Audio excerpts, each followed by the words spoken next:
परमात्मा सृष्टिकर्ता परमेश्वर ने किन किन लोगों से बात की।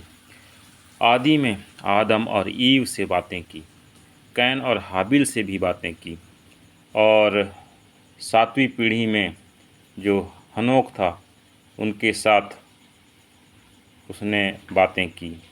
फिर नूह के साथ बातें की।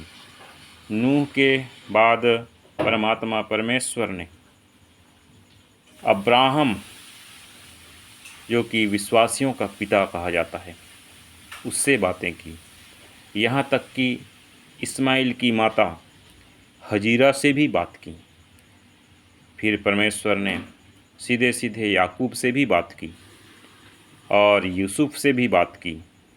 और हम जानते हैं कि मिस्र देश से इज़राइलियों को निकालने के लिए परमेश्वर पिता ने सीधे सीधे प्रत्यक्ष रूप से मूसा से बातें की।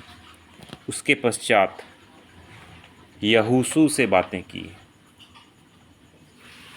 उसके पश्चात परमात्मा परमेश्वर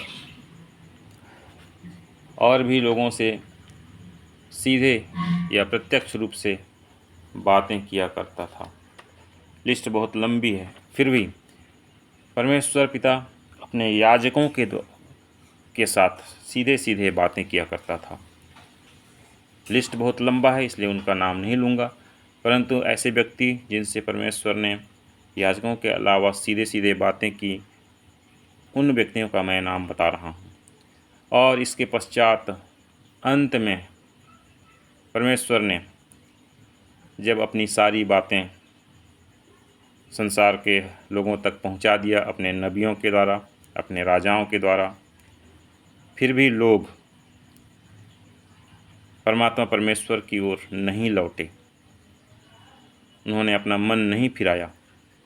इसलिए परमेश्वर परमात्मा ने अपने प्रिय पुत्र को यूसुफ और मरियम के द्वारा, अर्थात कुंवारी मरियम के द्वारा इस संसार में भेजा।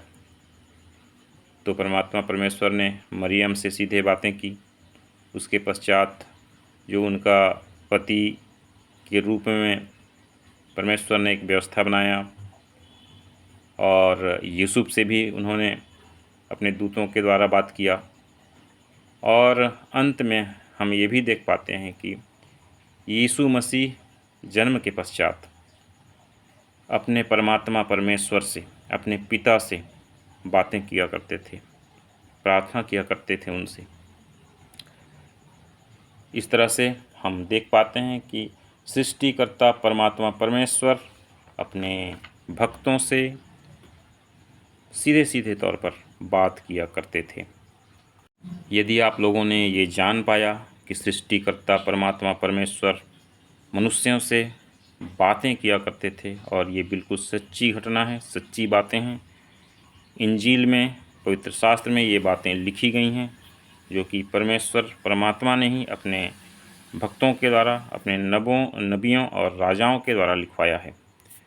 तो ये जानकारी यदि आपको अच्छी लगी हो, आपने ये जान पाया कि सृष्टिकर्ता मनुष्यों से बातें भी करता है, तो आप लोग इस वीडियो को लाइक कीजिए और सब्सक्राइब अवश्य करिए, और अपने लोगों को शेयर भी करिए, और बेल आइकन भी दबा दीजिए ताकि मैं जो भी वीडियो बनाऊं वो आपके पास सबसे पहले पहुंच पाए। धन्यवाद। परमात्मा परमेश्वर हम सबको शांति दें। आमीन।